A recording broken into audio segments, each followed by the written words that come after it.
Hello students, last class में मैंने आपको फेज डायग्राम बताया था कि एक सॉल्यूशन का फेज डायग्राम कैसे हम ड्रॉ करते हैं और एक इंपॉर्टेंट डिफरेंस बताया था प्योर लिक्विड और सॉल्यूशन में। प्योर लिक्विड के केस में एक पर्टिकुलर पॉइंट, एक पर्टिकुलर प्रेशर से जैसे ही आप बाहर का प्रेशर ज्यादा करोगे पूरा लिक्विड, उस पर्टिकुलर प्रेशर से अगर कम प्रेशर है तो पूरा gas. That particular pressure is also known as vapour pressure.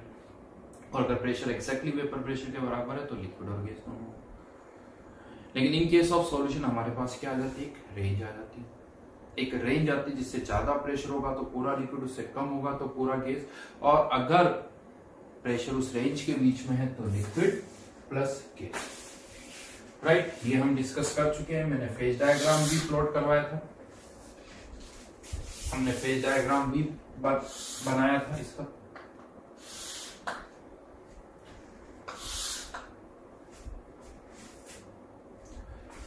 ये फेज डायग्राम कुछ इस तरह से आता है। मैंने आपसे कहा था कि जो ऊपर वाला पार्ट है वो एक स्ट्रेट लाइन होगा, नीचे वाला पार्ट जो है वो एक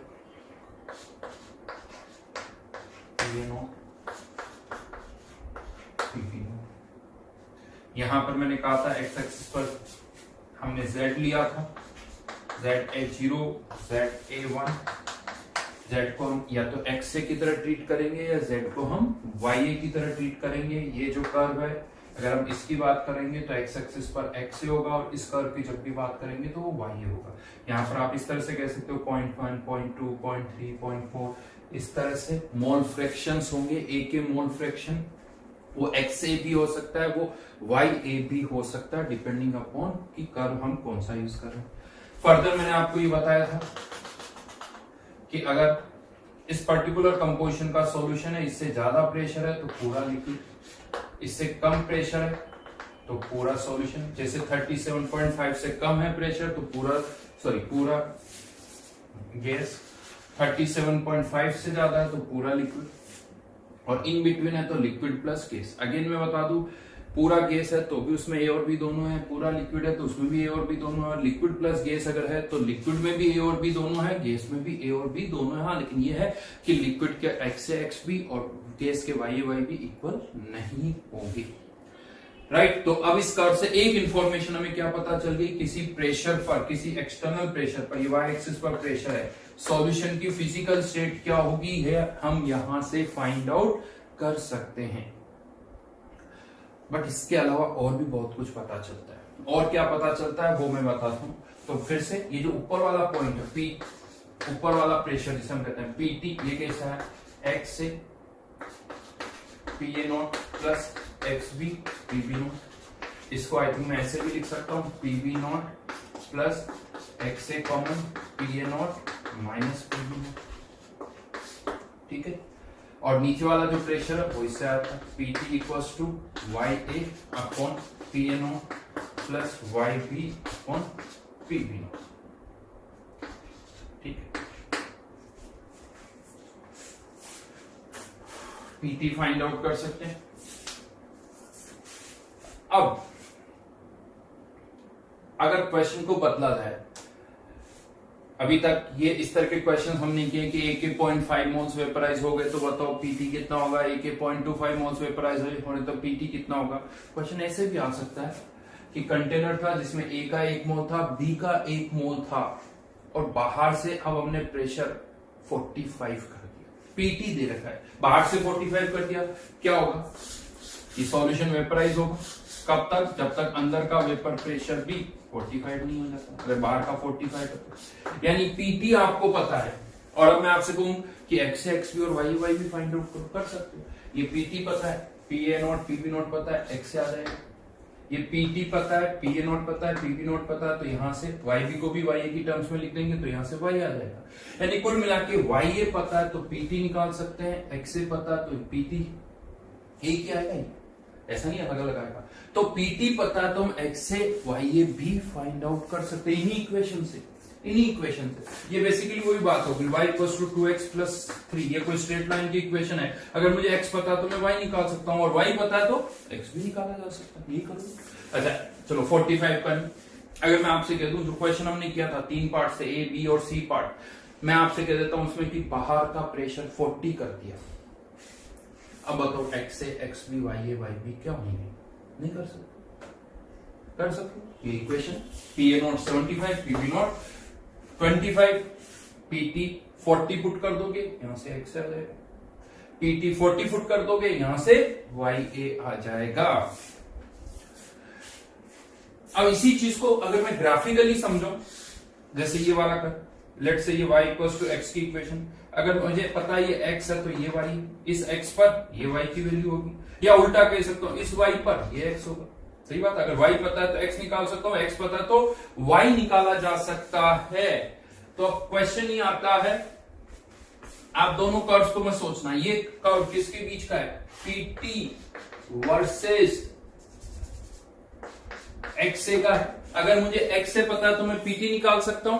तो सिमिलरली अगर मैं आपसे कह दूं ये प्रेशर था 37.5 उस क्वेश्चन के अकॉर्डिंग, ये प्रेशर था क्वेश्चन के अकॉर्डिंग 50, अब मैंने प्रेशर रख दिया 40। अब मुझे इस कर्व से कोई मतलब नहीं है, मुझे इस वाले इक्वेशन से मतलब, ये किसके बीच की इक्वेशन है? PT versus XA। हमने प्रेशर कितना मेंटेन किया हुआ है? हमने प्रेशर कितना 40, जो कि इसके कहीं बीच में होगा। तो मुझे तो इस कर्व से मतलब है क्या? ये 40 प्रेशर और ये PT वर्सेस XA की इक्वेशन है, तो ये 40 प्रेशर पर ये मुझे क्या पता चल जाएगा? XA पता चल जाएगा, नहीं लिक्विड में A का मोल फ्रैक्शन पता चल जाएगा, लिक्विड के अंदर A का मोल फ्रैक्शन पता चल जाएगा। जैसे ये Y है तो ये x, ये y, इस y पर ये x होगा, स्ट्रेट लाइन के केस में y इतना तो x इतना होगा। तो ठीक है, यहां पर भी मैंने ये 40 पुट किया है, ये x से निकालना है, मतलब अगर ये 40 है तो ये x हो जाएगा। और y के लिए क्या करेंगे? अगर y निकालना है तो प्रेशर तो वही 40 है, y के लिए मुझे ये नहीं ये वाला कर्व यूज करना होगा, यानी ये वाला कर्व। समझ में आ रही बात? ये वाला पॉइंट ये आपको x से दे देगा, ये वाला पॉइंट आपको y ए दे देगा। अगर आपको लग रहा नहीं आपने बाहर का प्रेशर 40 नहीं 41 किया है, आप हॉरिजॉन्टल लाइन किस पे बना दो? 41 पे बना दो। 43 किया है, हॉरिजॉन्टल लाइन 43 पे बना दो,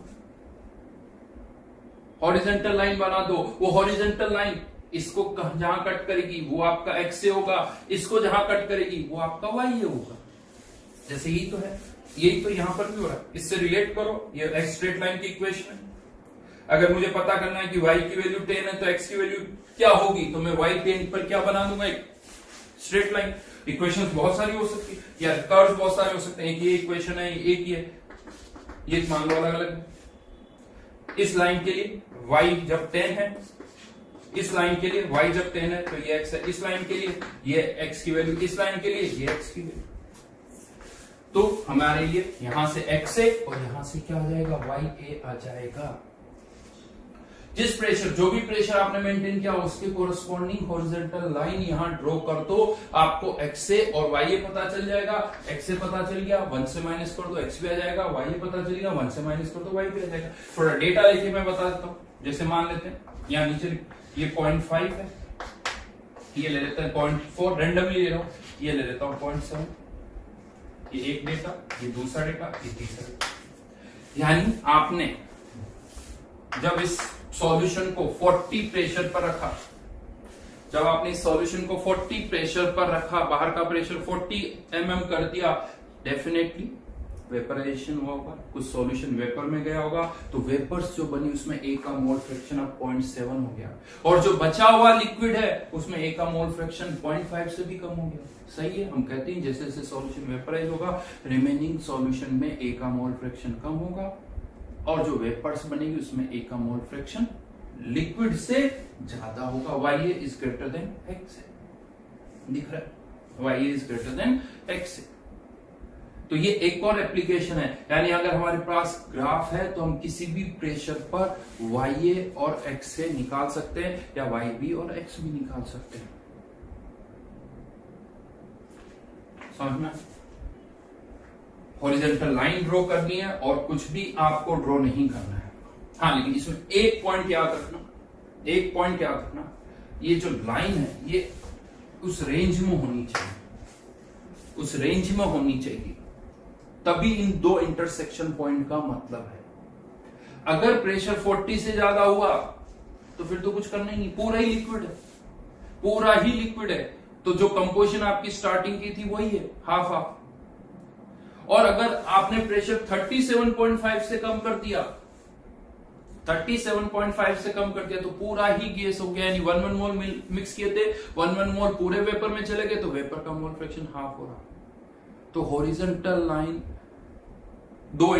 जब ड्रॉ करो तो इन दो इंटरसेक्शन पॉइंट का यूज तभी है जब इसको मैं ऐसे पुट करता हूं, ये हमारा सॉल्यूशन, ये हमारा सॉल्यूशन, इस प्रेशर पर आपने किया, तो ये जो इंटरसेक्शन पॉइंट है वो इस एरिया में लाई करना चाहिए। इस एरिया में लाई कर रहा है इंटरसेक्शन पॉइंट, इसका मतलब कुछ लिक्विड भी है, कुछ गैस भी है। लिक्विड में भी ए और बी दोनों है, गैस में भी ए और बी दोनों होंगे, और वो इनिशियल के बराबर नहीं होंगे।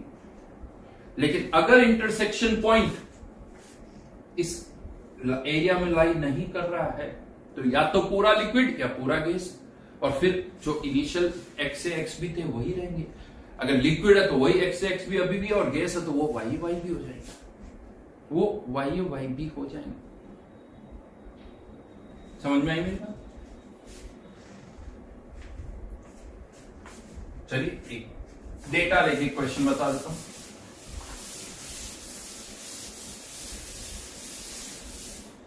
थोड़ा बड़ा बना देते हैं इसको ताकि रीड करने में आसानी हो।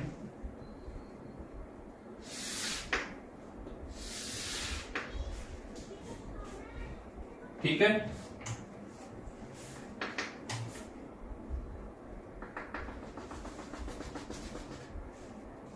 इस कंपोजिशन का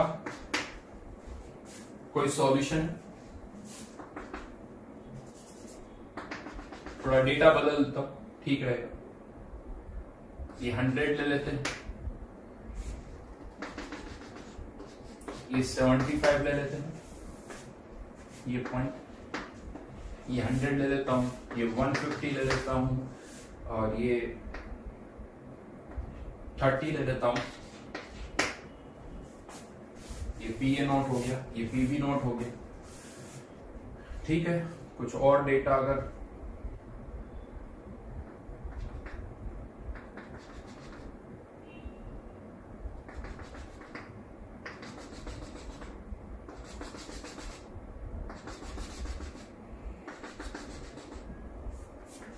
होपफुली आप सबको दिख रहे होंगे ये पॉइंट्स है, इंटरसेक्शन पॉइंट्स यहां पर।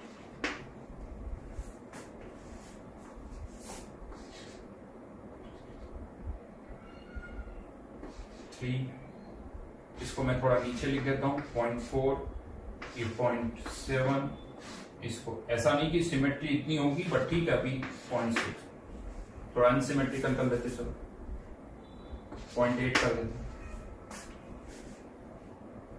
ठीक है, बना लो, ये नोट्स में बनाना। ये प्रेशर ले लेता हूं 80, ये प्रेशर ले लेता हूं 90। ठीक है, ये प्रेशर 80 है, ये प्रेशर 90।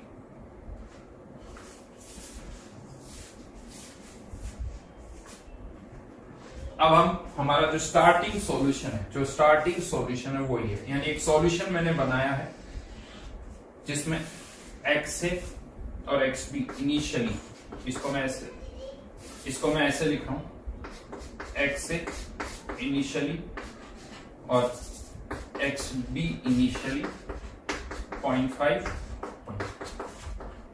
ठीक है, अब सीधा सीधा लिख रहा है, 100 से ज्यादा प्रेशर होगा कुछ भी चेंज ही नहीं होगा, वेपर्स बनेंगी नहीं। 100 से ज्यादा प्रेशर है, वेपर्स बिल्कुल नहीं बनेंगी। और अगर प्रेशर 75 से कम है, पूरा वेपराइज हो जाएगा, पूरा वेपराइज हो जाएगा। लेकिन अगर प्रेशर 75 से 100 के बीच में है तो लिक्विड भी होगी, लिक्विड सॉल्यूशन भी होगा और वेपर्स भी बनेंगे। चलिए बात करते हैं, इसको हटा देता हूं। एट प्रेशर 80 mm, अब 80 mm पर क्या होगा आपको फाइंड आउट क्या करना है, एक तो एक्स ए वाई और एक्स बी वाई। कर सकते हो। 80 mm पूछा, 80 mm पर क्या पहले तो चेक करो इंटरसेक्शन पॉइंट कहाँ है, ये सॉल्यूशन इसके लिए बात कर रहा हूं। 80 mm intersection point in between आ रहा है तो समझ जाओ वहां एक्स से एक्स भी वाई वाई भी चारों की कुछ ना कुछ वैल्यूज होगी। क्या होगी वो अब अगर हमें देखना है तो ये वाला पॉइंट क्या बताएगा एक्स ए, ये वाला पॉइंट क्या बताएगा वाई ए। यहां से एक्स से बचे हुए लिक्विड में ए का मोल फ्रैक्शन 0.3, ये एक्स ए, बहुतों को क्या लगता है ये एक्स ए ऐसा लगता है तो ये एक्स बी, ये एक्स ए, ये वाई ए, ये वाई ए, वाई ए की वैल्यू कितनी आ गई 0.6।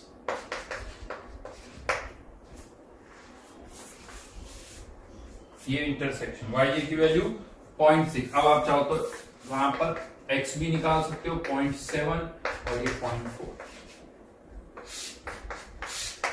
अब बात करेंगे एट प्रेशर 90 mm,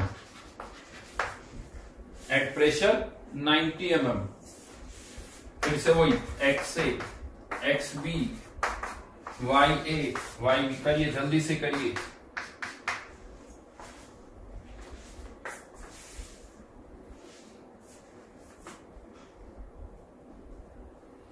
अब इन पॉइंट से कोई मतलब नहीं है हमें, अब इन पॉइंट से मतलब, इन दोनों पॉइंट से मतलब, तो यहां पर एक्स ए 0.4,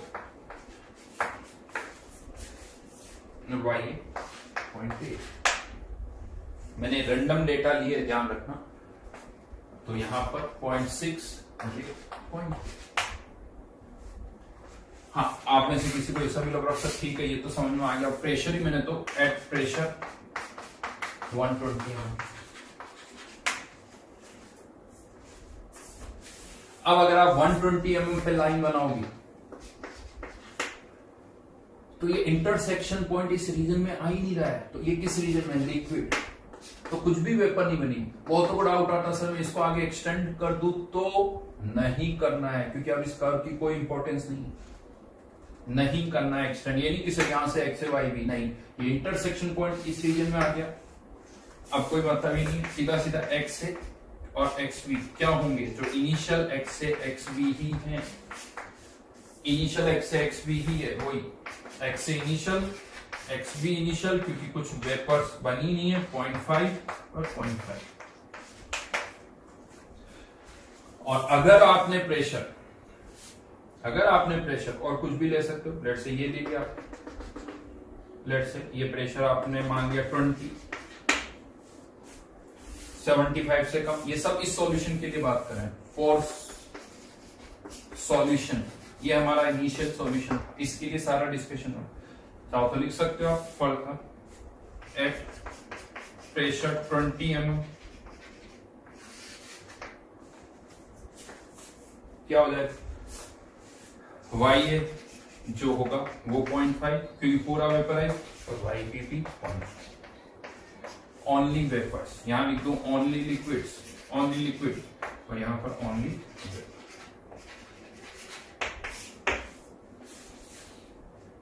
बहुतों को पता कंफ्यूजन क्या होता है, क्वेश्चन की लैंग्वेज ऐसे आती है कि एक सॉल्यूशन था जिसमें इनिशियली ए और बी का मोल फ्रैक्शन 0.5 है, 0.5 है, और इसको 80 mm प्रेशर पर रखा, 80 mm प्रेशर पर रखा, बताओ एक्स से X B Y Y B क्या होगा। बहुतों को लगता है सर एक्स से एक्स बी तो दे रखा था, मतलब उनको लगता है ये एक्स से एक्स बी फिक्स रहेगा, वही वापस पुराना थॉट की सॉल्यूशन वेपराइज हो रहा है लेकिन उसकी कंपोजिशन चेंज नहीं हो रही। कोई सॉल्यूशन अगर वेपराइज हो रहा है तो उसकी कंपोजिशन चेंज होगी। बहुत बेसिक से बता रहा हूं मैं आपको, ये सारी बातें बहुत बेसिक से बता रहा हूं, बिल्कुल बेसिक क्वेश्चन है ये। आगे चल के मैं आपको बताऊंगा आईआईटीज में आप जब जाओगे तो एक पूरा कोर्स होता है, जब हर ब्रांच में तो नहीं होता बट कुछ पर्टिकुलर ब्रांच में ये फेज डायग्राम पर पूरा कोर्स होता है। बिकॉज ये फेज डायग्राम यूं कह सकते हो कि फॉर्मूले हटा देता है, रिजल्ट सारे फॉर्मूले के हैं लेकिन बिना फॉर्मूले के आप सब कुछ यहाँ फेज डायग्राम से निकाल सकते हो। जिनको फॉर्मूला नहीं पता, राउंड्स लो नहीं पता, उनका भी सारा काम हो जाता है कि अगर मिक्सचर है तो उसकी कंपोजिशन क्या होगी, वेपर्स में ए और बी कितना होगा, लिक्विड के अंदर ए और बी कितना होगा, ये सब आप यहां से फाइंड आउट कर सकते हो। ठीक है, चलिए आगे बढ़ते हैं। ये अच्छी तरह से देख लेना, बहुत ही बेसिक से आप सारे जितने भी पॉसिबल क्वेश्चंस है वो सब मैंने यहां पर लिख दी, इसको आप यूज कर सकते हो। अब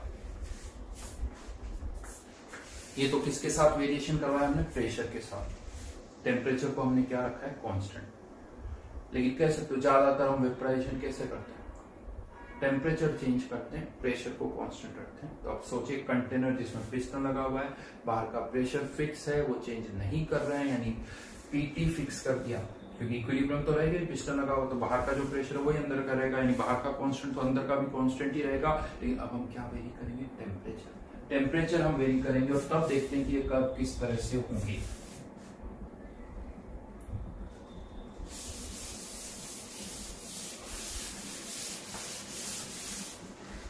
केस 2,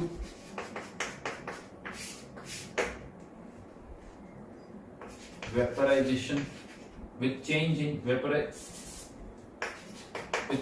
in temperature,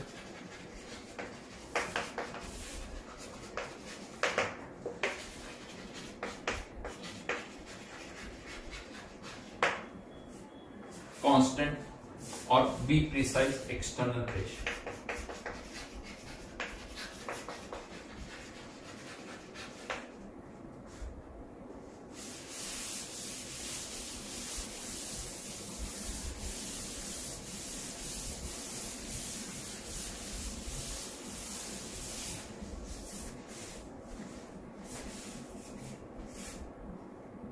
ठीक है, फिर से पहले फॉर प्योर लिक्विड,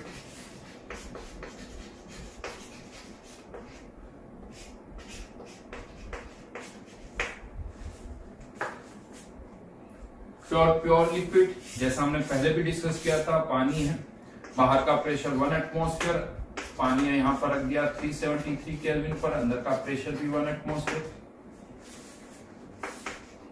अंदर का प्रेशर भी 1 एटमॉस्फेयर, कोई चेंज नहीं होगा अगर टेम्परेचर यही है तो। अब हम चाहते हैं कि वाटर वेपराइज हो, प्योर लिक्विड वाटर वेपराइज हो, तो दो ऑप्शन है, तो बाहर का प्रेशर कम करो, जो कि ऑलरेडी हम डिस्कस कर चुके हैं, दूसरा ऑप्शन है टेम्परेचर बढ़ा दो, फिर जैसे ही टेम्परेचर बढ़ेगा वेपर प्रेशर बढ़ेगा। लेट से आपने यहाँ पर टेम्परेचर कितना कर दिया, 400 केल्विन,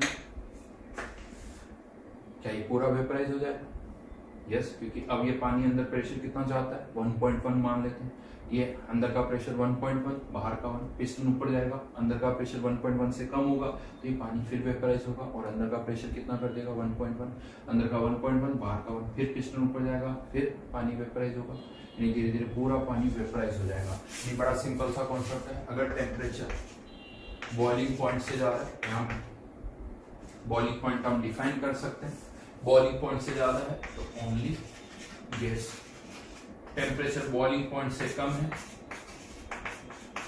ओनली लिक्विड, और बॉइलिंग पॉइंट पर है तो liquid plus gas, boiling point पर है तो liquid plus gas.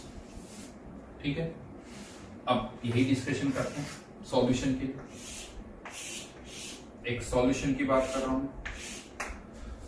Now listen it very carefully, ये लिख लो पहले, मैं इसको रब करूंगा।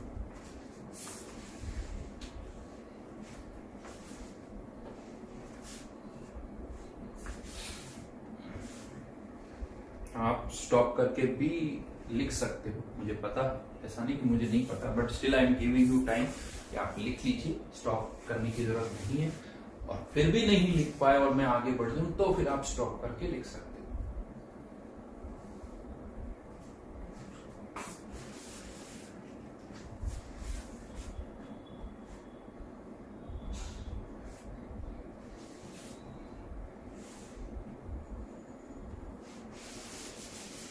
कोशिश करता हूं इसी पे काम करूं। तो यहां पर हमने एक सॉल्यूशन बनाया जिसका हमें पता है वेपर प्रेशर, जो क्वेश्चन हमने किया था वही 50 mm वाला, 50 mm, ए और बी के 1 मोल, अंदर प्रेशर 50 mm, मान लेते हैं ये टेम्परेचर कितना T1। ये जो राइट नाउ जो डेटा हमें दे रखा था, जिस पर ए का वेपर प्रेशर 75, बी का वेपर प्रेशर 25, PA0, PB0, ये जो डेटा थे ये हमारे पास T1 टेम्परेचर के थे, और ये प्रेशर कितना आ रहा था 50। अब हमने क्या किया, अभी ये सिचुएशन है, हम चाहते हैं कि सॉल्यूशन और वेपराइज हो, तो हमें क्या करना पड़ेगा, और वेपराइज करने के लिए टेम्परेचर बढ़ाना पड़ेगा। प्रेशर तो चेंज कर नहीं सकते, वो ऑप्शन नहीं है। हमने टेम्परेचर T1 से बढ़ा के T2 कर दिया। जैसे ही टेम्परेचर आप बढ़ाओगे, ये जो वेपर प्रेशर यहां पर है, ये वेपर प्रेशर बढ़ जाएगा। जैसे ही हम टेम्परेचर बढ़ाएंगे, ये वेपर प्रेशर जो है वो इंक्रीज हो जाएंगे। यानी सॉल्यूशन का जो प्रेशर अभी 50 mm था, वो 50 mm से बढ़ के कुछ ज्यादा हो जाएगा, राइट? क्योंकि ये बढ़ जाएगा। अब सॉल्यूशन का वेपर प्रेशर पहले से ज्यादा होगा। मान लेते हैं बढ़ के कितना हो गया, 55। अब अंदर का प्रेशर कितना है, 55, बाहर का कितना है, 50। क्या होगा, पिस्टन ऊपर जाएगा, सॉल्यूशन वेपराइज होगा, फिर पिस्टन ऊपर जाएगा, सॉल्यूशन वेपराइज होगा। लेकिन जैसे जैसे सॉल्यूशन वेपराइज होगा, क्या ये वापस 55 mm of Hg pressure develop कर पाएगा? नहीं कर पाएगा, क्योंकि अब जब सॉल्यूशन वेपराइज होगा तो रिमेनिंग सॉल्यूशन का वेपर प्रेशर पहले से कम होगा।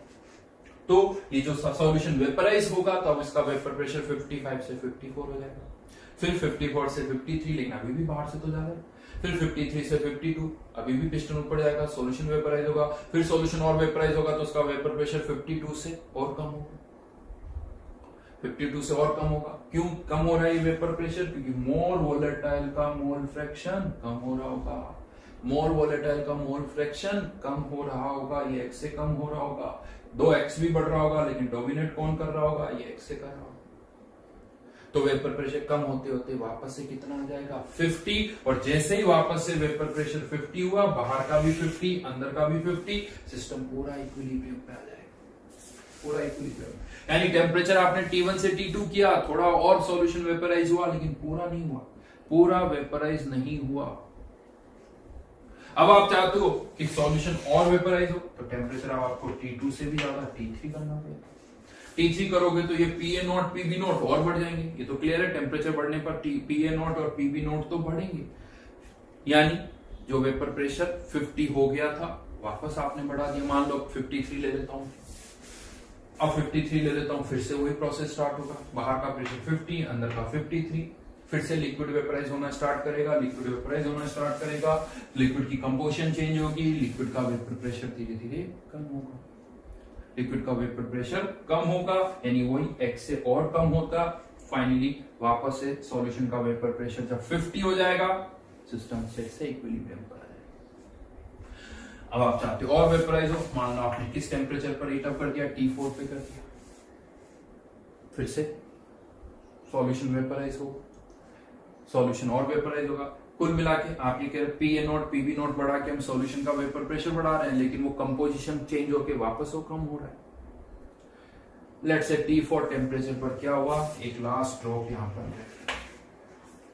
लास्ट ड्रॉप रहेगी। और जैसे ही आपने टेम्परेचर T4 से ज्यादा किया, ये लास्ट ड्रॉप भी वेपराइज हो गई, ये लास्ट ड्रॉप भी वेपराइज हो गई। यानी अगर टेम्परेचर T4 से ज्यादा है, ओनली गैस,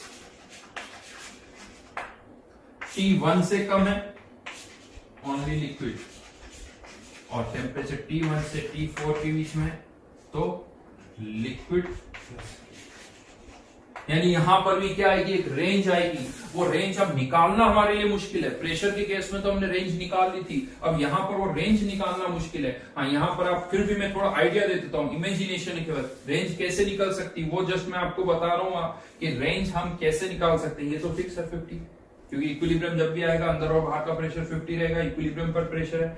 अब यहां पर ये जो PA0 और PB0 है, हम यहाँ चेंज क्या कर रहे हैं, टेम्परेचर चेंज कर रहे हैं। तो ये दोनों चेंज हो गए, आपको इनको टेम्परेचर की टर्म में पुट करना होगा, इनको आपको टेम्परेचर की टर्म में पुट करना होगा कि टेम्परेचर के साथ कैसे वेरी कर रहा है। और ऑब्वियसली आप सबको पता है कि कोई सिंपल इक्वेशन तो नहीं होगी, अच्छी खासी एक्सपोनेंशियल कॉम्प्लिकेटेड इक्वेशन होगी। तो ये टेम्परेचर का फंक्शन है, कुछ एक्सपोनेंशियल या इस तरह की इक्वेशन होगी। तो जब आप इसको और इसको टेम्परेचर की टर्म में पुट कर दोगे, तो अब ये जो इक्वेशन हमारे पास है, वो टेम्परेचर और किसके बीच में है, XA के बीच में।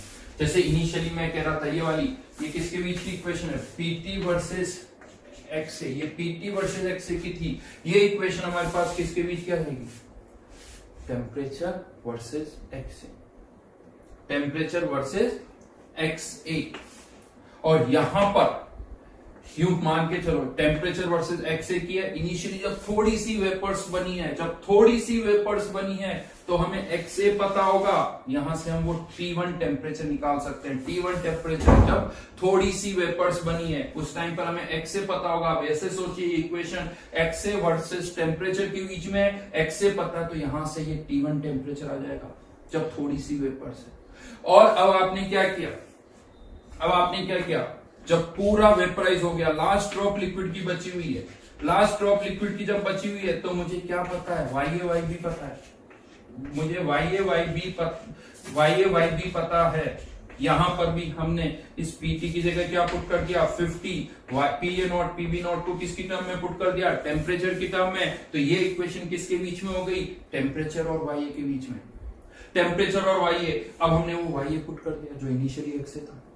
YA जब पुट कर दिया मतलब जब मैं इनिशियल यहाँ XA पुट कर रहा हूं मतलब लास्ट ड्रॉप लिक्विड की बची हुई है, और जब लास्ट ड्रॉप लिक्विड की बची हुई है ये इक्वेशन YA पता है, यहां से T निकाल लेंगे और यहां से जो T आएगा वो कौन सा T होगा, यानी इस बार ऊपर वाला पॉइंट इस इक्वेशन से आ रहा है, ऊपर वाला पॉइंट इस इक्वेशन से आ रहा है और नीचे वाला पॉइंट इस इक्वेशन से आ रहा है, राइट।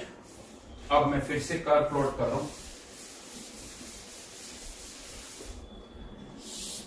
यानी यहां से आपको ये समझ में आना चाहिए कि रेंज तो आएगी, रेंज हमारे पास आएगी। ये टेम्परेचर, यहां पर फिर से Z लिख देता हूं, ये ZA1, ये ZA0। जिसका वेपर प्रेशर ज्यादा होता है उसका बॉइलिंग पॉइंट कम होता है, जो ज्यादा वोलेटाइल है उसका बॉइलिंग पॉइंट कम। हम यहां पर यही करें, A इज मोर वोलेटाइल तो ये A का बॉइलिंग पॉइंट है, B का वेपर प्रेशर कम तो ये B का बॉइलिंग पॉइंट है।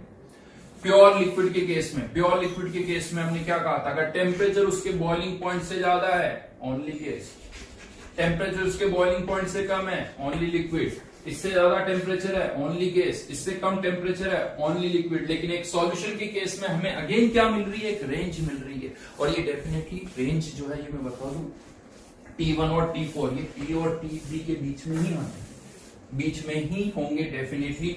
अब यहां पर ये ऊपर वाला एक पॉइंट T4, नीचे वाला एक पॉइंट T1, लेकिन ऊपर वाला जो पॉइंट है वो इस इक्वेशन से है। जब थोड़ा सा लिक्विड बचा है तो टेम्परेचर T4 यहां से निकलेगा, T4 यहां से निकलेगा, T1 यहां से निकलेगा।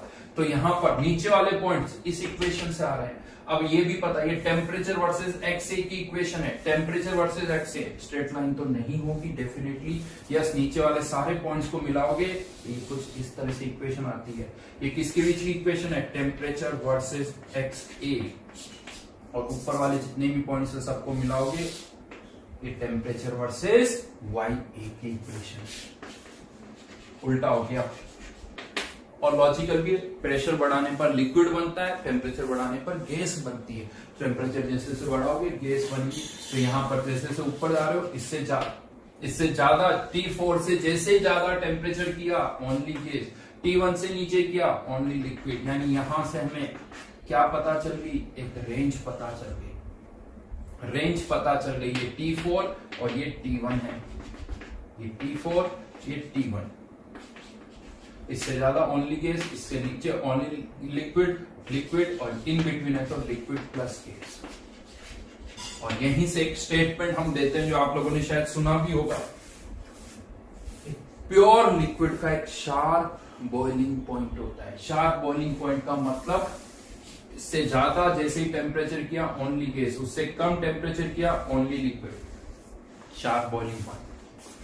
लेकिन सॉल्यूशन का एक कोई शार्प बॉइलिंग पॉइंट नहीं होता, उसकी एक रेंज आती है, जैसे इसके लिए आ रही T1 से T4।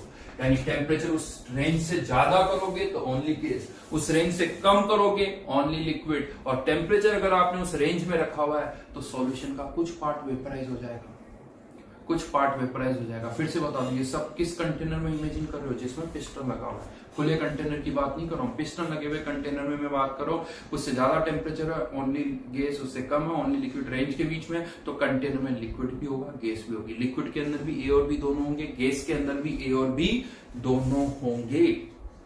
लिक्विड के अंदर भी ए और बी दोनों होंगे, गैस के अंदर भी ए और बी दोनों ही होंगे। तो इस कर्व का क्या फायदा है? फिर से कहूंगा, ऊपर वाला कर्व रीड करोगे तो एक्स एक्सिस पर वाई है, नीचे वाले कर्व की बात करोगे एक्स है। कंफ्यूजिंग नहीं है, बड़ा सिंपल सा है। गैस के कॉन्टेक्ट वाला कर्व वाई है, लिक्विड के कॉन्टेक्ट वाला एक्स है। पहले भी यही था। ऊपर जाने पर पहले लिक्विड आ रहा था तो ऊपर वाला कर्व एक्स है, नीचे वाला वाई है। यहाँ पर ऊपर जाने पर गैस आ रही तो ऊपर वाला कर्व वाई है, नीचे वाला कर्व एक्स है। अब इसका यूज क्या है? अगर आपके पास इस पर्टिकुलर कंपोजिशन का सॉल्यूशन है, इसके लिए अगर आपको रेंज निकालनी है तो ये दो टेम्परेचर है। अब सोचो आप, इसके लिए फॉर्मूले निकालना बड़ा मुश्किल है, इक्वेशंस क्या होगी, लेकिन एक्सपेरिमेंटली हम इसका 2-3 डेटा एक्सपेरिमेंटली तो निकाल सकते। मान लो एक्सपेरिमेंट आपने ये डेटा निकाल लिया, ये निकाल लिया, 2-3 डेटा निकाल लिए, इससे आप एक्सपेरिमेंटल कर्व फाइंड आउट कर सकते हो, इससे एक्सपेरिमेंटल कर्व निकाल सकते हैं। अब एक बार आपने 2-3 डेटा से 4 डेटा से ये कर्व प्लॉट कर दिया, अब हमारे पास इक्वेशन नहीं है यहाँ पर, लेकिन फिर भी हम रेंज निकाल सकते हैं। प्रेशर वाले केस में तो इक्वेशंस भी थी और ग्राफिकली भी कर सकते थे, लेकिन यहां पर इक्वेशंस तो नहीं है, लेकिन ग्राफिकली हमें पता कि कर्व ऐसा कुछ होगा। हमने कर्व प्लॉट कर दिया, 2-3 डेटा ले लिए एक्सपेरिमेंटली, इसके लिए रेंज ये, इसके लिए ये, इसके लिए और थोड़ी डेटा ज्यादा ले लो, 4-5 डेटा ले लो, रेंज आ जाएगी, कर्व प्लॉट कर दो और फिर आप अब किसी और सॉल्यूशन के लिए रेंज निकाल सकते हो, किसी और सॉल्यूशन के लिए रेंज निकाल सकते हो। और एक पॉइंट यहां पर लिख लीजिए, a solution doesn't have any sharp boiling point. A solution doesn't have any sharp boiling point like pure liquid.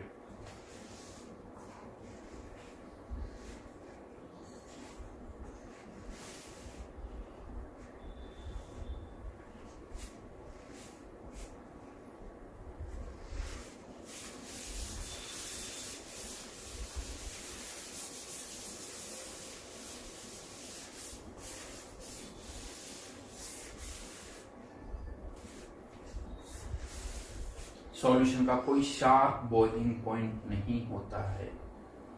Pure liquid का होता है, बट सॉल्यूशन यानी मिक्सचर का कोई शार्प बॉइलिंग पॉइंट नहीं होता है। अभी डिस्कस कर रहे हैं, अभी खत्म नहीं हुआ, ये तो अभी आए हैं। इसका इंपॉर्टेंस, इसकी एप्लीकेशंस तो अभी हमें पता चलेगी कि इसकी इंपॉर्टेंस क्या है, इसकी एप्लीकेशन क्या है। तो कुल मिला के ये आपको समझ में आना चाहिए कि हाँ, ये वाला कर्व हमें वाई देगा, ये वाला कर्व हमें एक्स देगा। इवन अब थॉट्स को यूज करना पड़ेगा। अगर मुझे एक्स से एक्स भी पता है, रेंज यहां से निकाल सकता हूं, लेकिन मैं आपसे कह दूं नहीं, मैंने तो इसको T3 टेम्परेचर पर रखा हुआ है, तो क्या होगा, यह बता देता हूं। T3 टेम्परेचर पर है तो क्या होगा, कोई नहीं, T3 टेम्परेचर पे क्या बना दो, हॉरिजॉन्टल लाइन। तो यहाँ पर भी क्या करते हैं, T3 पुट कर देते हैं तो एक्स से आ जाता है, T3 पुट कर देंगे, क्योंकि ये इक्वेशन भी टेम्परेचर वर्सेज एक्स की टर्म में, ये भी टेम्परेचर वर्सेज वाई की टर्म में। टेम्परेचर पुट कर देंगे तो यहाँ से वाई आ जाएगा, टेम्परेचर पुट कर देंगे तो यहाँ से एक्स से आ जाएगा, वही चीज। अगर आपने T3 टेम्परेचर पर रखा हुआ है, ये क्या दे देगा, वाई, ये क्या दे देगा आपको, सारे लॉजिक वही है। हॉरिजॉन्टल लाइन ड्रॉ करोगे, इंटरसेक्शन पॉइंट इसके बीच में आना चाहिए। अगर इंटरसेक्शन पॉइंट इसके ऊपर है या इसके नीचे है तो या तो पूरा गैस या पूरा लिक्विड, फिर तो कुछ या तो एक्स ए एक्स बी की वैल्यू आएगी या वाई ए वाई बी की वैल्यू आएगी। लेकिन अगर इंटरसेक्शन पॉइंट इसके बीच में है तो एक्स ए एक्स बी भी होगा, वाई ए वाई बी की भी वैल्यू आएगी। निकाल सकते जो भी यहां पर आएगा, जैसा हमने पहले किया था उसी तरह से। यहां पर ध्यान रखना, कोई भी कर्व स्ट्रेट लाइन नहीं है, ये भी इस तरह से, ये भी इस तरह से होगा। तो कंपोजिशन भी निकाल सकते हो। T3 टेम्परेचर पर कंपोजिशन क्या होगी, अगर मान लो थोड़ा कम टेम्परेचर है, इस पर कंपोजिशन क्या होगी, वो भी हम फाइंड आउट कर सकते हैं। कंपोजिशन हम फाइंड आउट कर सकते हैं। तो this is the phase diagram, ये एक सॉल्यूशन का फेज डायग्राम है। किस टेम्परेचर पर कौन सी स्टेट होगी, सॉलिड होगा, पूरा लिक्विड होगा, पूरा गैस होगा, या लिक्विड प्लस गैस होगा, वो फाइंड आउट कर सकते हो। और लिक्विड प्लस गैस है तो लिक्विड की कंपोजिशन क्या है, गैस की कंपोजिशन क्या है, वो हम निकाल सकते हैं। चलिए इसका एक छोटा सा एप्लीकेशन बताता हूं आपको। एक टर्म जो आप सबको पता है, डिस्टिलेशन। इनऑर्गेनिक में भी, मेटलर्जी में पढ़ चुके होंगे। डिस्टिलेशन के थ्रू आप सेपरेशन करते हो, प्यूरिफाई करते हो। इनफैक्ट एग्जांपल आपने लिया हुआ है जिंक और कैडमियम का, है ना। जिंक और कैडमियम में का एग्जांपल आपने ले रखा है। कैडमियम का बॉइलिंग पॉइंट जिंक से कम होता है। कैडमियम का बॉइलिंग पॉइंट कम होता है, मेरे हिसाब से कुछ 760 के आसपास कुछ होता है, और जिंक का ज्यादा होता है। तो हमें डिस्टिलेशन यानी हम जिंक और कैडमियम का लिक्विड सॉल्यूशन है और हमें उनको सेपरेट करना है। तो थोड़ा डेटा में नियर बाय ले लेता हूं। कैडमियम का 760 केल्विन ऐसे कुछ होता होगा समथिंग में, जिंक का ज्यादा होता है 900 समथिंग। एग्जैक्ट वैल्यूज नहीं है, सो कोई खैर हमें एग्जैक्ट वैल्यू से मतलब नहीं। अब अगर हमारे पास जिंक और कैडमियम का एक लिक्विड सॉल्यूशन है और हमें उनको सेपरेट करना है, तो क्या करें? क्या थॉट है, क्या करते हो? यस, यानी क्या करेंगे? लेट्स से इसको हमने 800 केल्विन पर हीट अप कर दिया।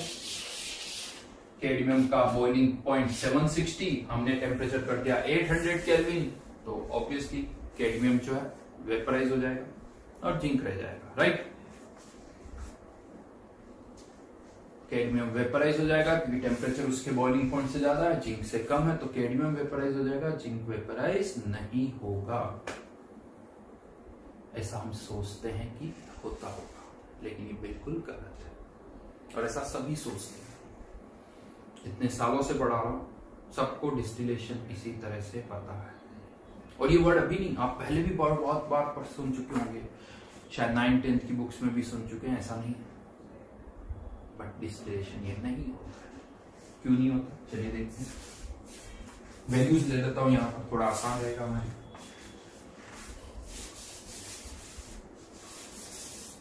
ये टेम्परेचर लेट्स से 300, ये टेम्परेचर 600 ले लेता हूं, ठीक है। और ये वाला टेम्परेचर ले लेते हैं 400, ये वाला टेम्परेचर ले लेते हैं 500। ए और बी का एक मिक्सचर है, ये ए का बॉइलिंग पॉइंट, ये बी का बॉइलिंग पॉइंट, ठीक है। ए का 300, बी का बॉइलिंग पॉइंट 600। और अब अगर आप कहते हो कि और ये टेम्परेचर है 400, ये है 500, लेकिन हमने इसको किस टेम्परेचर तक हीटअप किया? 350 तक, जो कि ए के बॉइलिंग पॉइंट से ज्यादा है, जो कि ए के बॉइलिंग पॉइंट से ज्यादा है। हमने 350 केल्विन पर हीटअप किया, क्या होगा? कुछ भी वेपराइज नहीं होगा। हाँ, पिस्टन सब कंटेनर में सब में पिस्टन लगा हुआ है, उसी की बात करें। 350 केल्विन पर आपने हीटअप कर दिया, ना तो ए वेपराइज होगा ना बी वेपराइज होगा, पूरा का पूरा लिक्विड ही होगा, कुछ भी वेपराइज नहीं हुआ। जो आप सोच रहे थे ना, नहीं सर ए का टेम्परेचर तो ए के बॉइलिंग पॉइंट से ज्यादा है तो ए वेपराइज हो जाएगा, कुछ नहीं होने वाला, गलत सोच रहे थे। तो फिर टेम्परेचर अगर आप चाहते हो कि वेपराइजेशन हो तो टेम्परेचर 400 से ज्यादा करना होगा। सोचो आपने टेम्परेचर 450 कर दिया, 450 कर दिया, क्या लगता है आपको? ए ही वेपराइज होगा? क्या ए ही वेपराइज होगा? वेपराइजेशन तो होगा, लेकिन ए बी और बी भी वेपराइज होगा। ए और बी दोनों वेपराइज होंगे और यहां से आप वेपर की कंपोजिशन भी निकाल सकते हो, लिक्विड की, बचे हुए लिक्विड की कंपोजिशन भी निकाल सकते हो। कुछ डेटा ले लेता हूं, चलिए 0.5, 0.8, 0.3। तो जो वेपर्स बनेंगे उसके अंदर ए का मोल फ्रैक्शन 0.a है, यानी YA 0.8 है, तो YB भी है साथ में 0.2। और जो बचा हुआ लिक्विड है उसमें XA 0.3, तो XB 0.7। यानी वेपर्स बनी है, वेपर्स के अंदर लेकिन ए और बी दोनों ही है, प्योर ए नहीं है आपके पास। जबकि टेम्परेचर ए के बॉइलिंग पॉइंट से ज्यादा है, बी के बॉइलिंग पॉइंट से कम है, लेकिन वेपराइज तो ए भी हुआ है बी भी हुआ है, प्योर ए आपको नहीं मिला है। और अगर आपने टेम्परेचर सोचो 500 से ज्यादा हीटअप कर दिया, 550 पे भी हीटअप कर दिया, तो ए तो पूरा हो गई होगा वेपराइज, साथ में बी भी हो जाएगा, जबकि टेम्परेचर उसके बॉइलिंग पॉइंट से अभी भी कम है, लेकिन ए और बी दोनों ही पूरे वेपराइज हो गए। यानी पहले तो अब आपको यहां पर ये समझना होगा कि ये सॉल्यूशन है, प्योर लिक्विड नहीं है। अब यहां पर डायरेक्टली ए के बी के बॉइलिंग पॉइंट से कोई कनेक्शन नहीं है, डायरेक्ट कोई कनेक्शन नहीं है। आप 300 और 400 इस डेटा को भूल जाइए, ये एक सॉल्यूशन है, और एक सॉल्यूशन जो है वो प्योर लिक्विड की तरह बिहेव नहीं करता है, वो प्योर लिक्विड की तरह बिहेव नहीं करता है। अब आपको मतलब इससे है, ये 400 और 500 के डेटा से मतलब है। और ये भी माइंड में होना चाहिए 400 से ज्यादा हीटअप करेंगे तो केवल ए वेपराइज नहीं होगा, ए तो होगा ही होगा, साथ में बी भी वेपराइज होगा, प्योर ए नहीं मिलेगा आपको। हाँ ये जरूर है, प्योर ए तो नहीं मिला, लेकिन ये जरूर है कि जो वेपर्स बनी उसमें ए का मोल फ्रैक्शन जो ओरिजिनली आपके पास मिक्सचर था उससे ज्यादा आ गया। इसे हम ऐसे बोलते हैं कि जो वेपर्स बनी है वो ए में एनरिच हो गई, यानी ए का परसेंटेज उसमें ज्यादा हो गया, मोल फ्रैक्शन ए का ज्यादा हो गया। अब क्या होता है डिस्टिलेशन, वो बताता है। डिस्टिलेशन कैसे होता है वो मैं बताता हूं।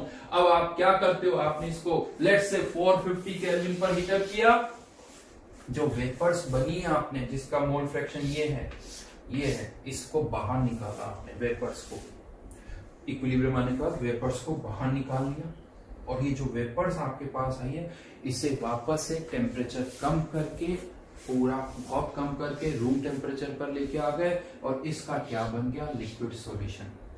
ये लिक्विड सॉल्यूशन आपके पास आ गया, लेकिन अब ये सिंस लिक्विड सॉल्यूशन है तो ये x से xb, अब मैं x से डैश xb डैश लिख देता हूं, यानी ये आपके पास एक नया सॉल्यूशन आ गया, नया लिक्विड सॉल्यूशन आ गया। ये एक साइकिल कंप्लीट हुआ, ये एक स्टेप कंप्लीट हुई है, जिसमें ए का परसेंटेज थोड़ा सा बढ़ा है, प्योर ए नहीं मिला आपको, ए का परसेंटेज आपने बढ़ा दिया। अब क्या होगा, अब आप फिर से नई स्टोरी स्टार्ट कर दो। अब आपको इससे कोई मतलब नहीं, इस लिक्विड को भूल दो, ये बचा हुआ इसको भूल गए, हमें इससे मतलब है, और हमारे पास अब ये सॉल्यूशन, ये सॉल्यूशन है जिसमें ए का मोल फ्रैक्शन 0.8। अब इसको हम फिर से हीटअप करेंगे, लेकिन अब की बार रेंज 400 500 नहीं, इसकी रेंज अलग है कुछ, ये इसकी रेंज ये वाली है, कुछ और होगी। लेट्स से 450 तो ये आ रहा था, और ये पॉइंट ले लेता हूं मैं 325। अब की बार हीटअप जो करना होगा वो इस रेंज में करना होगा। हाँ बहुतों को ये लगता है सर 500 से ज्यादा कर दो, तो अरे सेपरेशन करना है, पूरा ए और बी वेपराइज हो जाएगा तो सेपरेशन क्या होगा, तो सेपरेशन अगर करना है तो टेम्परेचर इसी रेंज में रखना होगा। जैसे यहाँ पर इस रेंज के बीच में 450, अब टेम्परेचर 450 से 325 के बीच में ही रखना होगा। आपने इसके बीच में कुछ टेम्परेचर रखा, लेट्स सी 350। अब ये वाला पॉइंट आपको क्या देगा, नया वाई, ये वाई और आ गया आपका नया वाई, ये डैश लिख देता हूं, और बचे हुए लिक्विड में ए का मोल फ्रैक्शन ये एक्स, ये डैश, कंफ्यूज मत हो जाना कुछ इससे, ये एक्स से डैश एक्स भी डैश लिख दिया तो इससे मत हो जाना, बट ये यहां से डबल डैश लिख देता हूं।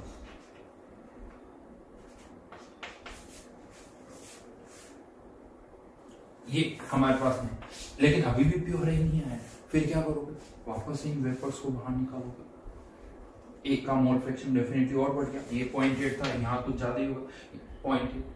इन वेपर्स को वापस बाहर निकाला, फिर उसको कंडेंस किया, फिर वापस हीटअप करोगे, इस तरह से धीरे धीरे, पहले यहां से इनिशियली कहां थे, यहाँ थे, यहाँ पर थे, या फिर यहाँ आ गए, फिर यहां आ जाओगे, इस तरह से धीरे धीरे धीरे किसकी ओर अप्रोच कर रहे हो, प्योर ए की तरह अप्रोच कर रहे हो आप। लेकिन मैं बता दूं एग्जैक्टली प्योर ए चाहिए तो इनफाइनाइट स्टेप्स होती है, ऑलमोस्ट प्योर ए हम ऑप्टेन 0.8, फिर 0.9, फिर 0.95, इस तरह से आप बढ़ सकते हो, धीरे धीरे प्योर ए मिल जाएगा, बट स्टेप्स कितनी होगी वो देखना होगा, 10 20 25 40 हो सकती है, पर सोचो आपको प्योर ए तो मिल जाएगा, लेकिन क्या हमें पूरा ए मिल जाएगा जितना था, नहीं मिलेगा, क्योंकि हर एक स्टेप में आप पीछे थोड़ा सा लिक्विड भी छोड़ते हुए जा रहे हो। ये वेपर्स बनी, ये लिक्विड था, आपने इसको छोड़ दिया, आपने इस पर कॉन्सेंट्रेट किया, आपने इसको छोड़ दिया, इस पर फोकस कर लो, फिर यहाँ पर क्या होगा, इस पर फोकस करेंगे, इसको छोड़ देंगे, यानी हर एक स्टेप में आप थोड़ा सा सॉल्यूशन, लिक्विड सॉल्यूशन छोड़ते जा रहे हो, उसके अंदर ए भी है और उसके अंदर बी भी है, तो यहाँ पर इस तरह से डिस्टिलेशन करते करते आपको प्योर ए तो मिल जाएगा, लेकिन पूरा ए नहीं मिलेगा। और स्टेप्स कितनी करनी होगी वो इस पर डिपेंड करता है कि ए और बी के बॉइलिंग पॉइंट में कितना डिफरेंस है। जितना ज्यादा ए और बी के बॉइलिंग पॉइंट में डिफरेंस होगा, नंबर ऑफ स्टेप्स उतनी ही कम होगी, और जितना ही कंपेरेबल होंगे ना, नंबर ऑफ स्टेप्स उतनी बढ़ती जाएगी। ये लॉजिक सिंपल कॉमन सेंस से बोला मैंने, इसे वो थोड़ा आप सोच सकते हो, सही बात थी। जितना कंपेरेबल होगा ए और बी उतने ही ज्यादा वेपराइज होंगे। जितना दोनों के बॉइलिंग पॉइंट में डिफरेंस ज्यादा होगा, ए के वेपराइज होने की टेंडेंसी ज्यादा होगी, बी की कम होगी। ये होता है डिस्टिलेशन। अदरवाइज तो कितना आसान होता है यार कि ये एक का बॉइलिंग पॉइंट 760, दूसरे का ये, इसको 760 800 तक हीट अप कर दो, 800 भी क्यों करो, 770 कर दो, कैडमियम वेपराइज हो जाएगा, जिंक बचेगा, खत्म स्टोरी। कितना आसान लगता है, काश ऐसे ही होता। बट ये सॉल्यूशन है, प्योर लिक्विड नहीं है भाई। इनकी यही मैं आपको समझाना चाहता हूँ। हमें लगता है पानी में कुछ भी डाल दो, पानी का बॉइलिंग पॉइंट अभी भी 100 डिग्री सेल्सियस। अरे नहीं है, पानी का बॉइलिंग पॉइंट 100 डिग्री सेल्सियस। वो सॉल्यूशन है, वो बिल्कुल अलग हो गया। प्योर लिक्विड अलग है, सॉल्यूशन अलग है। अब ये जो पानी में आपने कुछ भी डाल दिया, इसकी एक रेंज होगी और वेपराइज होगा तो ए और बी दोनों ही वेपराइज होंगे, कोई एक वेपराइज नहीं होगा, दोनों ही वेपराइज होंगे हमेशा, या दोनों में से कोई वेपराइज नहीं होगा, दोनों में से कोई वेपराइज नहीं होगा। इनफैक्ट यहां से अब प्योर ए ऑब्टेन करना है तो भी कर सकते हो, प्योर बी भी कर सकते हो। कैसे प्योर बी कैसे करेंगे, तो आपने प्योर ए ऑब्टेन करने के लिए हम क्या कर रहे हैं, वेपर्स को निकाल रहे हैं, रिमूव करके कंडेंस कर रहे हैं, फिर हीटअप कर रहे हैं, फिर वेपर्स निकाल रहे हैं, कंडेंस कर, रिपीट कर रहे हैं। अगर आपको प्योर बी चाहिए तो वेपर्स को रिपीट मत करो, रिमेनिंग लिक्विड को रिपीट करो, क्योंकि रिमेनिंग लिक्विड में बी का मोल फ्रैक्शन बढ़ रहा है। जैसे यहाँ पर ए और बी का मोल फ्रैक्शन कितना था, 0.5, जो बचा हुआ लिक्विड था उसमें ए का मोल फ्रैक्शन 0.7। अब क्या करूं, ये बचा हुआ लिक्विड है, पहले इसको किस टेम्परेचर पर हीटअप किया था, 450, वेपर्स को बाहर निकाल के साइड में कर दिया, बचे हुए लिक्विड से मतलब, अब इधर वाले पार्ट से मतलब नहीं। इसको हमने फिर लेट से 500 ले लेता हूं, थोड़ा आसान लगे, ये 500, क्योंकि इसकी रेंज तो ये है, इससे मतलब नहीं, इसकी रेंज है। इसको किस पे हीटअप किया, 500 पे, तो ये वाला कम, ए का मोल फ्रैक्शन कम हो गया, बी का और बढ़ गया, फिर और एक हायर टेम्परेचर पे हीटअप करेंगे। तो यहां पर जैसे आया ना, ये इस पर हीटअप क्या था, पहला ये पॉइंट, ये 1, ये 2, फिर और कर लेंगे तो 3, ऐसे जा रहे हैं। ऐसा नहीं नीचे आ रहा है, उधर जाने वाली इंपॉर्टेंस है। उसी तरह से यहां पर बी के लिए बात कर रहा हूं, 1 बी के लिए, फिर इसको किसी हायर टेम्परेचर पे किया, ये 2, फिर इसको किसी हायर टेम्परेचर पे किया, धीरे धीरे धीरे आप इधर आ रहे हो, ए का मोल फ्रैक्शन कम हो रहा है, बी का मोल फ्रैक्शन बढ़ रहा है।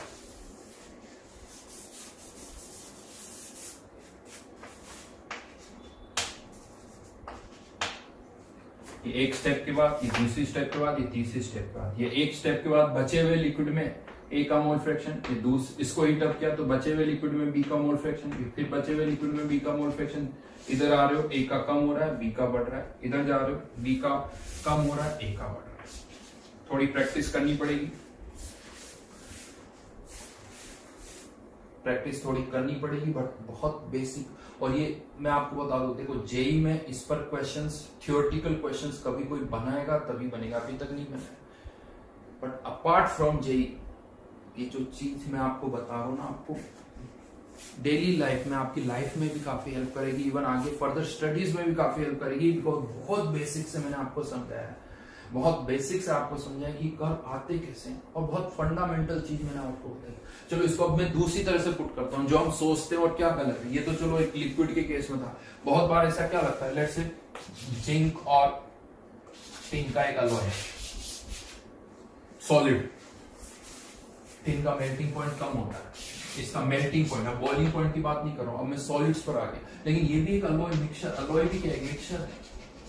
इसका शायद 420 केल्विन या डिग्री सेल्सियस में कंफ्यूजन हो, इसका और भी कम होता है 260। ये मेल्टिंग पॉइंट है, ये इसका एक अलॉय है।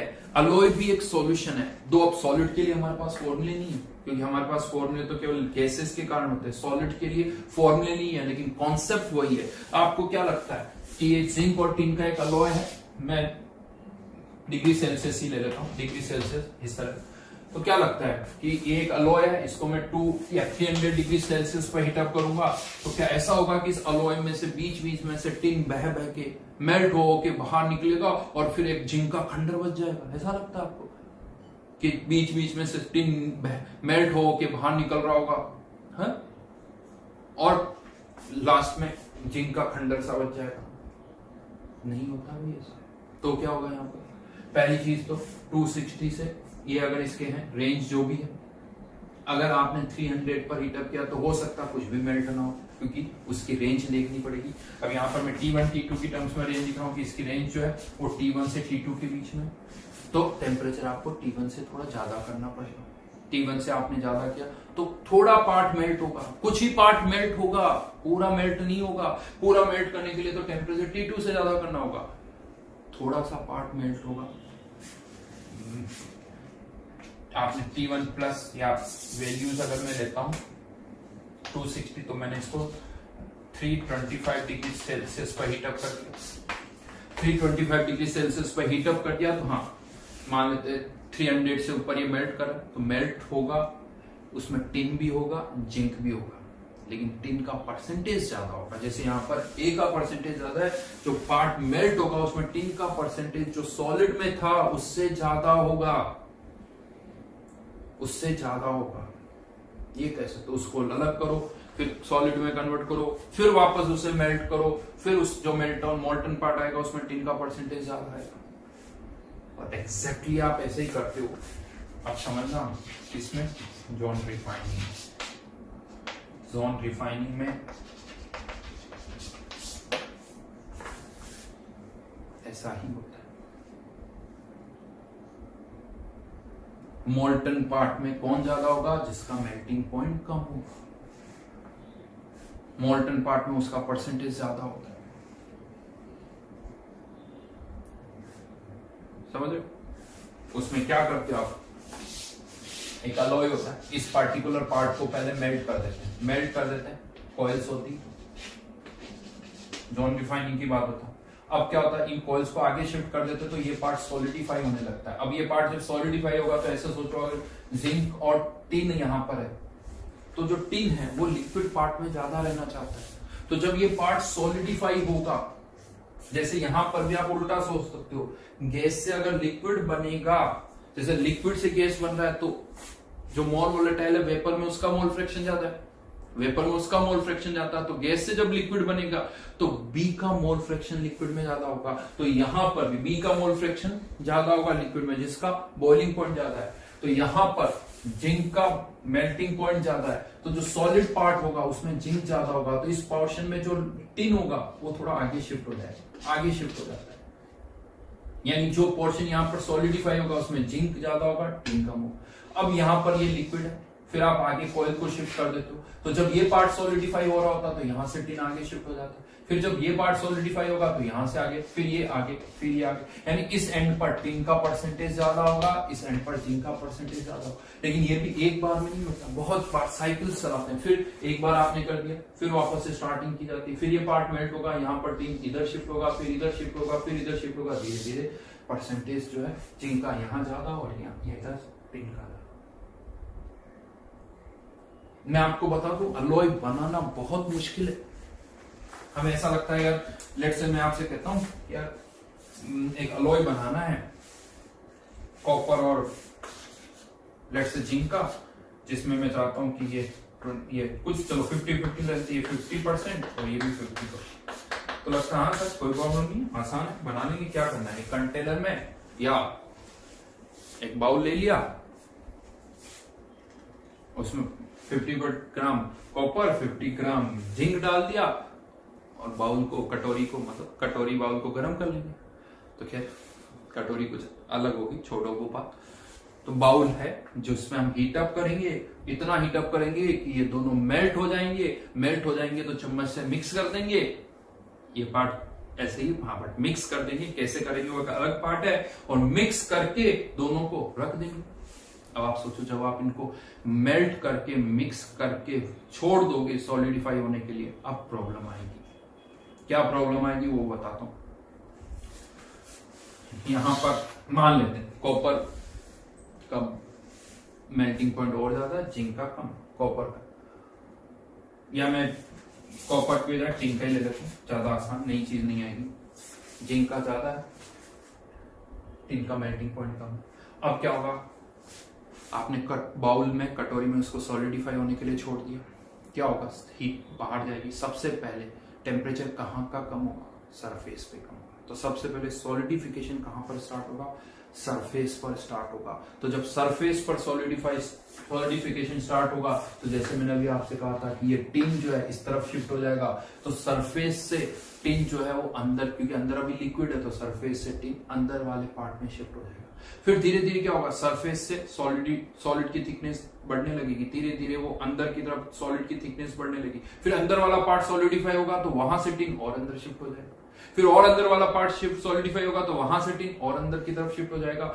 यानी एट द एंड पता क्या होगा, जो सॉलिड बनेगा उसमें सरफेस पर जिंक का परसेंटेज ज्यादा होगा और अंदर की तरफ टिन का परसेंटेज ज्यादा होगा।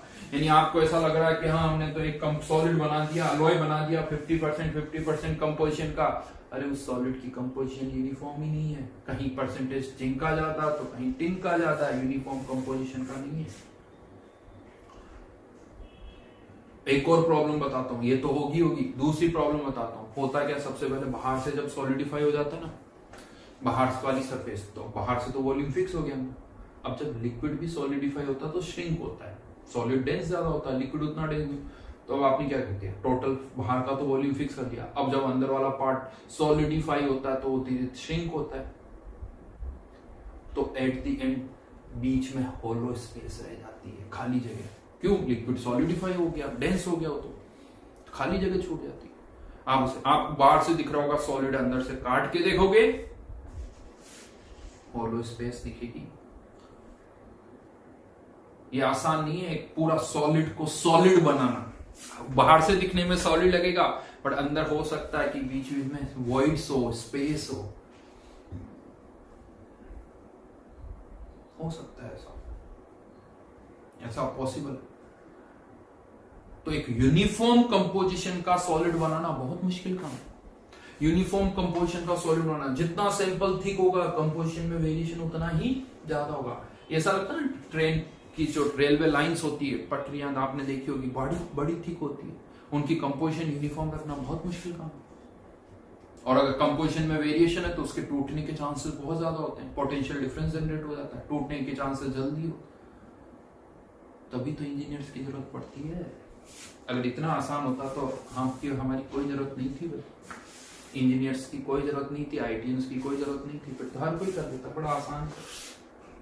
अब जरूरत पड़ती है इंजीनियर्स की। अभी आप मुझसे पूछोगे सर कैसे करते हैं, फिर बनो इंजीनियर, पता चल जाएगा कि कैसे करते हैं, वो सब पता चलेगा। टेक्निक होती है, दिमाग लगाना पड़ता है, तब जाके यूनिफॉर्म कंपोजिशन वाले अलॉयज बनते हैं। बहुत आसान नहीं, बट ऑब्वियसली बात है, इंडस्ट्रीज ने इतना डेवलपमेंट ऑलरेडी कर लिया, उनके पास टेक्निक है, उन्हें पता है कैसे सब कुछ मैनेज किया जाता है। आज की डेट में आपको अगर स्टार्टिंग से जीरो से आपको करना पड़े तो पता नहीं कितने साल लग जाएंगे, पर ठीक है, ऑलरेडी टेक्निक्स डेवलप है, उन्हें पता है हमें ऐसे करना होता है, तो वो आसान हो जाता है। तो डिस्टिलेशन क्या होता है वो मैंने आपको समझाया, इसका एप्लीकेशन आपको बताया। अब आप कह सकते हो डिस्टिलेशन तो फिर फालतू है। यस, बिल्कुल फालतू है। किया जाता है, यूज किया जाता है, कहाँ किया जाता है, जहां बॉइलिंग पॉइंट में डिफरेंस बहुत ज्यादा डिफरेंस है, वहां कर सकते। इवन आप ऑर्गेनिक में आगे चल के पढ़ोगे, ये डिस्टिलेशन भी अलग अलग तरह के होते हैं। एक सिंपल डिस्टिलेशन बोलते हैं, एक फ्रैक्शनल डिस्टिलेशन बोलते हैं। सिंपल डिस्टिलेशन मतलब एक ही स्टेप में सेपरेशन हो जाता है। देखो, एक ही स्टेप में सेपरेशन 100% तो नहीं होगा, लेकिन अगर बॉइलिंग पॉइंट का डिफरेंस बहुत ज्यादा है तो ठीक है, एक स्टेप में हमारा अच्छा खासा काम हो जाता है, तो वो सिंपल डिस्टिलेशन। फ्रैक्शनल डिस्टिलेशन यानी एक स्टेप में थोड़ा बढ़ेगा, फिर एक स्टेप में थोड़ा बढ़ेगा, फिर एक स्टेप में थोड़ा बढ़ेगा, तो उसे बोला जाता है फ्रैक्शनल डिस्टिलेशन। तो ये अलग अलग वर्ड्स वहां पर आते हैं। ऑर्गेनिक में लास्ट में आएगा ये पार्ट, आप पढ़ोगे इसको।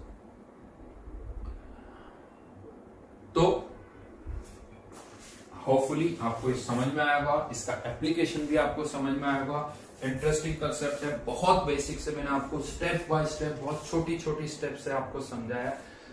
कम समझ में आया, फिर से इसको सुनना, फिर से वीडियो को सुनना, और जब हम क्वेश्चंस करेंगे तब और अपने आप स्टेप बाय टाइम, थोड़ा टाइम देने पर अपने आप और क्लियर हो जाएगा। ठीक है, थैंक यू।